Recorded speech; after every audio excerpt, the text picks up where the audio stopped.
If you moved overseas tomorrow, do you think your state would stop taxing you? A lot of people assume the answer is yes, but in reality, some states don't let go that easily. You could be living abroad for years and years and still have tax obligations back home. Exactly. And that's what we're going to dive into today. What do you still, or when do you still have to file a state tax return? What triggers it? And how you can avoid unexpected tax bills from a state while living overseas. So, your relationship with your current state plays a huge role, whether as to whether they'll continue to tax you or not. And what happens is the states will look at your ties. Things like think your driver's license, your voter registration, your mailing address, and even where your bank accounts are located. So as you're planning and you're thinking about that account that you left in this state and now you're living in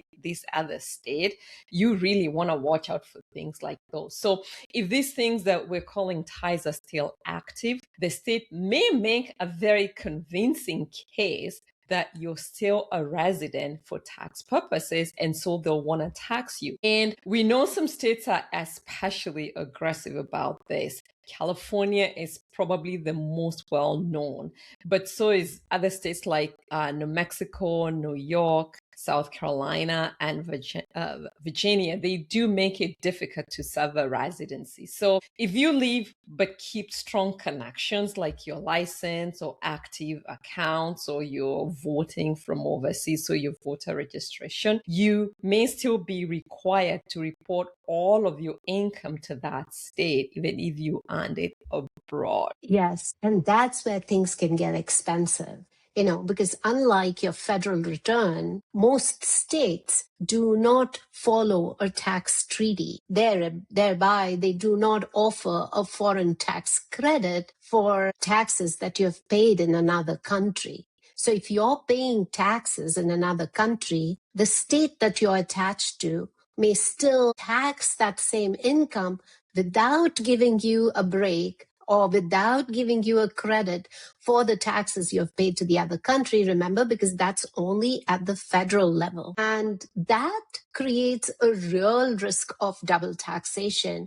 So when you think California or New York with high income tax rates, so therefore you are looking at paying taxes on the same income. Now, some states, though, they follow a day count rule. So often around 183 days or so. And if you spend less than 183 days of time in that state, they may only tax the income that is sourced to that state. And in those cases, you have opportunities for planning. Or there are some states where you have a rental property, and then those states will tax you only on the source from that rental property. And you don't have to worry about paying taxes on income from other sources like the other country where you live in right now. So then let's go back to the question of what can you do to reduce or avoid state taxes while living abroad? One of the most effective strategies, and this is where now we talk about planning being so key before you leave the country, is to establish residency in a state with no income tax before you leave the US.